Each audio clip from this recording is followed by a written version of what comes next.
ကိုတည်ခြင်းအမှုပညာအားလုံးပဲမင်္ဂလာပါကျွန်မ Memory YouTube Channel က MM3 ဖြစ်ပါတယ်ဒီတစ်ပတ်ရဲ့တနင်္ဂနွေနေ့လေးမှာတော့ Memory YouTube Channel ကနေဆရာဒေါက်တာဖြိုးတီဟာရေးသားထားတဲ့ခေတ်တီတောင်းဆိုမှုများဆိုတဲ့စာအုပ်လေးတွေကစောင်းပါလေးကိုမျှဝေသွားမှာပါအဲ့ဒီစောင်းပါလေးကတော့ကိုတည်ခြင်းအမှုပညာဆိုတဲ့စောင်းပါလေးဖြစ်ပါတယ်စောင်းပါလေးကိုအဆုံးထိလိုက်ပါကြည့်ရှုနားဆင်အားပေးကြပါအောင်ရှင်ကိုတည်ခြင်းအမှုပညာလူငယ်တော်တော်များများမှာရှိနေတဲ့ပြဿနာကဘာလဲဆိုကိုမသိခြင်းပဲကိုဘာဝဒနာပါလဲကိုမသိဘူးကိုအာသာချက်ကိုမသိဘူးကိုဘာဖြစ်ချင်မှန်းမသိဘူးစာရေးနေရရင်ထမင်းမေဟင်းမေဆိုတဲ့ကျွန်တော်ကိုယ်တိုင်တော့စာရေးတာဝါသနာပါမယ်အသက်23နှစ်ကြာမှသိတာလေဒီနေရာမှာမဖြစ်မနေထည့်ပြောရမှာကပညာရေးစနစ်ပဲကြားဘူးတာလေးတခုကိုပြန်သတိရမိတယ်ကျွန်တော်တို့ရဲ့ပညာရေးစနစ်ဟာစင်ရယ်မြောက်ရယ်မြင်းရယ်ငားရယ်စတဲ့ကျွမ်းကျင်မှုကိုစီအားပါချက်ကိုစီအစွမ်းစာကိုစီရှိနေတဲ့တရားဝါတွေကိုအပင်မော်တက်ခိုင်းပြီးအကဲဖြတ်တာနဲ့အတူပါတယ်တဲ့အဲ့ဒီတော့ကအပင်မော်တက်နိုင်တဲ့မြောက်ကလေးတွေပဲလူတော်အပြစ်တတ်မှတ်ခံရတော့တာပေါ့စာကြက်နိုင်တဲ့စာကြက်အားတန်တဲ့ကလေးတွေပဲကျောင်းမှာစတော်တယ်ဆိုပြီးတတ်မှတ်ခံကြရတယ်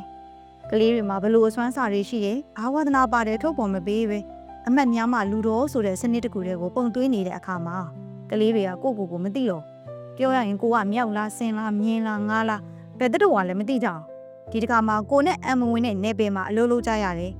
ဆင်ကတပင်ပေါ်တက်နေရတယ်မြင်းကရေထဲမှာကူးနေရတယ်ငါကကုန်းပေါ်မှာလမ်းလျှောက်နေရတယ်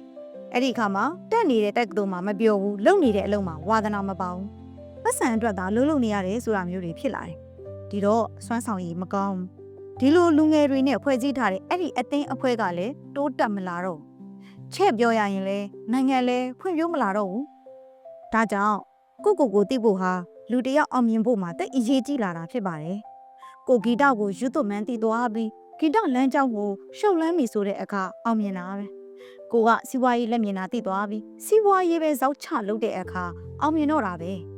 ကိုကအဟောအပြောဝါသနာပါမှန်းတည်သွားပြီးအဲ့ဒီအလုံးနဲ့အသက်မွေးတဲ့အခါအောင်မြင်တော့တာပဲ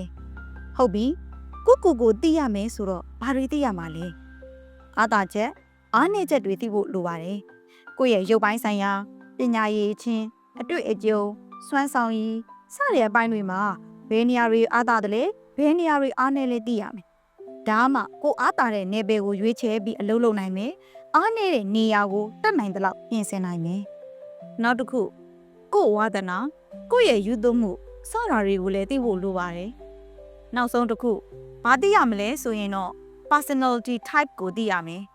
မြန်မာလိုပြန်ရရင်တော့ကိုရီကိုသွေးအမျိုးအစားတနည်းအားဖြင့်ကိုကဘလို့လူမျိုးလဲပေါ့အတွေ့အကြုံများတဲ့အမျိုးအစား၄ခုကိုနမူနာရေးပေးထားပါတယ်စက်ကြည့်ပါနံပါတ်1 introvert လား extrovert လား introvert ဆိုတာကတော့အုံပုံးပေါ့သဘောကဖြစ်နိုင်ရင်တိတ်တန့်ပဲနေခြင်းနဲ့လူတွေနဲ့မိတ်ဖွဲ့ရတာစကားပြောရတာမကြိုက်ဘူးextrovert သမားကတော့သူနဲ့ပြောင်းမြန်မတိသေးတဲ့သူတွေနဲ့မိတ်ဖွဲ့ဖို့ဝင်မလေးဘူးဟော်ယူရဲပြောတတ်ဆိုတတ်တယ်အဲ့ဒီလိုလူကအပေါင်းအသင်းလေးများတယ်ဘယ်တစ်ခုကပိုကောင်းတယ်ပြောမရဘူးအဓိကကိုနဲ့သက်ဆိုင်တာကိုရွေးတတ်ဖို့ပဲဥပမာကိုကတိတန့်နေရတာကိုကြိုက်တဲ့လူဆိုရင်တိတန့်နေလို့ရတဲ့အလုပ်မျိုးလုပ်တင်တာပေါ့စာရေးတာလို့စေးကူတာလို့အလုပ်မျိုးဆိုအဆင်ပြေတယ်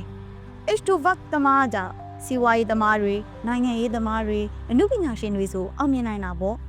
ဒါဆိုဒါပဲလုပ်တင်နေဆိုတာမျိုးရည်ရွယ်ပြောလိုက်တာတော့မဟုတ်ပေမဲ့ထည့်စဉ်းစားနိုင်အောင်နမူနာပေးလိုက်တာပါနံပါတ်2 specialist လား generalist လားကိုကတခုခုဆိုအသေးစိတ်အထိလေ့လာရတာအားတန်တာဒါမှမဟုတ်ခြုံငုံပြီးနှံ့ဆက်လေ့လာရတာကိုသဘောကျလား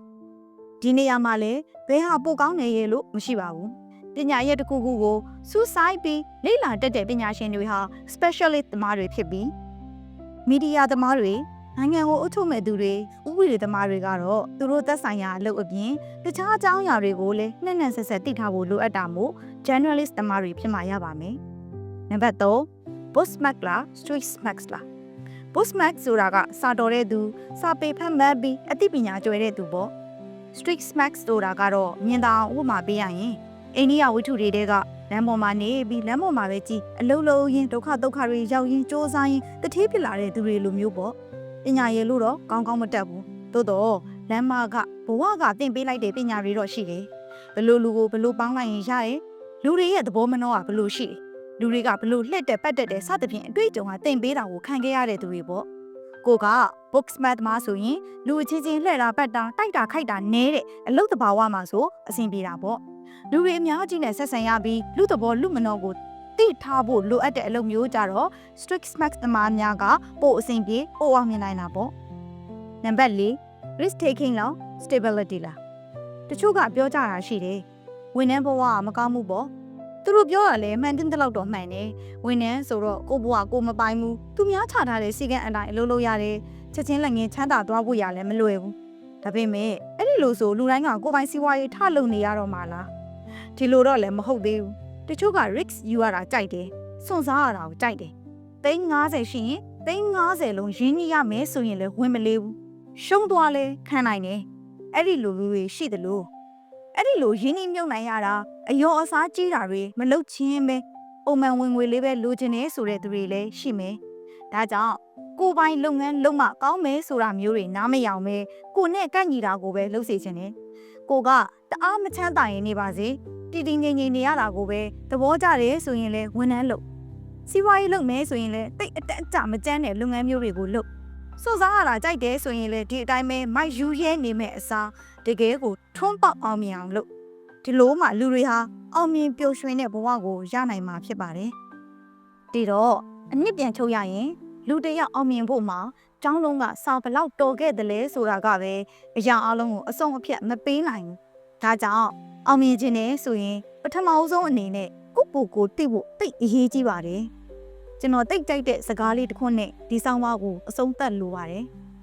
တကယ်တော့လောကမှာညံ့နေသူဆိုတာမရှိပါဘူးဖျားသခင်ထည့်ပေးလိုက်တဲ့အစွမ်းအစတွေကိုရှာမတွေ့သေးတဲ့သူပဲရှိပါတယ်ဒါကြောင့်မို့ကို့အစွမ်းအစတွေကိုရှာပါကိုရှာပါပြီးရင်ကိုနဲ့အံဝင်ခွင်ကြဖြစ်မဲ့ပတ်ဝန်းကျင်စီကိုအရောက်သွားပါမြောက်ကတစ်ပင်မော်တက်ခွင့်ရတဲ့နေ့ငားကရေထဲကူးခတ်ခွင့်ရတဲ့နေ့ညင်းဟာကုန်းပေါ်မှာပြေးလွှားခွင့်ရတဲ့နေ့ဟာသူတို့အတွက်အောင်မြင်မှုတွေစတင်တဲ့နေ့ပဲဖြစ်ပါတယ်